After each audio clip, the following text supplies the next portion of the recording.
ኢየሩሳሌም ስሟ ሲጠራ የነፍስ በር ይከፈታል፣ የታሪክ መጋረጃ ይገለጣል። እሷ ከተማ ብቻ አይደለችም፣ የሰማይና የምድር መገናኛ፣ የትንቢቶች ማህደር፣ የኪዳን ምድር እንጂ። ዛሬም ድረስ በደጇ የሚቆም በቅጥሯ የሚጸልይ ሁሉ ከድንጋዮቿ ጀርባ የሚተነፍሰውን የመንፈስ ቅዱስ በረከት ያዳምጣል። ይህ ድምፅ ደግሞ ወደ አንዱ ታላቅ እውነት ይመራናል። ደመናን ተጭኖ በግርማ መንግሥቱ ለሚመጣው ለክርስቶስ ክቡር ኢየሩሳሌም የትናንት ታሪክ ብቻ ሳትሆን የነገው ተስፋችንን መዳረሻ ናት። አሁን በዚህ በመንፈስ ጉዞ ወደ ቅድስት ከተማዋ በረከትና ወደ ጌታ መምጣት ድምቀት ማስጠንቀቂያ ቃል እንጓዛለን። የኢየሩሳሌም ቃል ኪዳን የበረከት ደጃፍ፣ የቅዱሳን አገር፣ የሰላም ከተማ፣ የፍቅር መዝገብ ማኅደር።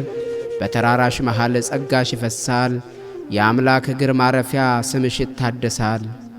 በደጅሽ የቆመው ያ የመቅደስ ብርሃን ዛሬም መስካሪ ነው ለዘላለም ኪዳን። ለሚጸልይ ሁሉ በረከትሽን ሽቶ ምሕረት ይወርዳል አምላክነን ጠርቶ። ያ ተስፋ የተባለው የጌታ መምጣት በግርማ መንግሥቱ በታላቅ ሥልጣን ደመናን ተጭኖ ከነ ሰራዊቱ ለፍርድ ሲመለስ ዓለም ትንቀጠቀጣለች፣ በታላቅ ድምፅ ሆና ጩኸት ታሰማለች። ኢየሩሳሌም ሆይ የመንፈስ ተስፋችን፣ የክርስቶስ ማኅደሪያ ደማቅ ታሪካችን፣ በበረከትሽ ጥላ ነፍሳችንም ትረፍ። ጌታ ሲመጣ በክብር በጽዮን እንለፍ። የናፍቆት ከተማ የበረራው መንገድ ሰማዩ ቢዘጋ አንቺን ካላሰብነ ልባችን አይረጋ። መቅደስሽ ቢርቀን መሳለም ቢናፍቀን በመንፈስ ክንፍ ብንሆን ማን ይከለክለን? በደጅሽ መቆሙ ዛሬ ባይሳካ በረከትሽ አለ በልባችን ፈካ። የክርስቶስ ሰላም የአምላክ የቃሉ ድምፅ ከአጥሩ ባሻገር ነው የነፍሳችን ሕንፃ። አገልግሎት ቁሟል መሄድ የለም ቢሉ ጸሎቱ ግን ይድረስ ሰማይ ይከፈቱ። አምላክ ሰላም ይላክ ለክቡር ፍጥረቱ። የኢየሩሳሌም ጸጋ የሰላም ተስፋችን፣ ጌታ ሲገለጥ ሙሉ ነው ደስታችን። በዝግ በር ጀርባ ያለው ክፍት ልብ። በአሁኑ ወቅት በረራዎች ተቋርጠዋል። ወደ ቅድስት ከተማ ኢየሩሳሌም የሚደረጉ ጉዞዎችና መንፈሳዊ አገልግሎቶች የቆሙ ቢመስሉም የሰው ልጅ መንፈሳዊ ጥማት ግን ከደንበር በላይ ነው። ብዙዎች በሥጋ ወደዚያ ምድር ተጉዘው ለመባረክ ቢመኙም ወቅታዊ ሁኔታ መንገዱን ዘግቶታል። ነገር ግን ኢየሩሳሌም በልባችን ውስጥ የምትኖር ከተማ ናት።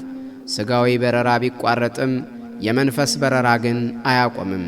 በቤታችን ሆነን ወደ ሰማያቷ ኢየሩሳሌም ዓይናችንን ስናነሳ ጌታ ቅርብ እንደሆነ እናስታውላለን።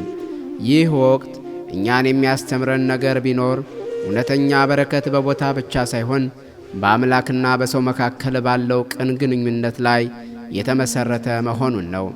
የአገልግሎት መቋረጥና የበረራ መጥፋት ጊዜያዊ ቢሆንም የክርስቶስ ዳግም መምጣት ግን የማይታጠፍ ቃል ኪዳን ነው። ምድራዊ በር ሲዘጋ ሰማያዊ በር ይከፈታል። ስለዚህ በናፍቆት የምንጠብቃት ኢየሩሳሌም በረከቷ በጸሎታችን ውስጥ ይፈሳል። ጌታ ሰላሙን አውርዶ መንገዱን ከፍቶ በሥጋም በመንፈስም እንድንገናኝ ፈቃዱ ይሁን። የኢየሩሳሌም ናፍቆትና የጌታ ክብር። ኢየሩሳሌም ስንል ዝም ብሎ ከተማን ሳይሆን የሰው ልጅ ከፈጣሪው ጋር የሚገናኝበትን ሚስጥራዊ ድልድል እናስባለን። በቅዱስ መጽሐፍ እንደተጻፈው ኢየሩሳሌም የአምላክ እግር ማረፊያ፣ የቅዱሳን መገኛና የበረከት ምንጭ ናት። በከተማዋ ጠባብ መንገዶችና በታሪካዊ ግንቦቿ መሃል ለዘመናት የፈሰሰው ጸሎትና ምስጋና ዛሬም ድረስ በመንፈስ ለሚከታተላት ትልቅ ሰው ትልቅ ትርጉም አለው። መንፈሳዊ በረከቷ ከምድራዊ ድንጋይና አፈር በላይ ነው። ወደ ኢየሩሳሌም የሚመለከት ዓይን የተስፋን ብርሃን ያያል። በተለይም የክርስቶስ ዳግም መምጣት በክብርና በግርማ መሆኑን ስናስብ ኢየሩሳሌም የዚያ ታላቅ ቀን ዋነኛ ምልክት ሁና ትታያለች። ጌታ በክብር ሲመጣ ምድር ሁሉ በብርሃኑ ትመላለች።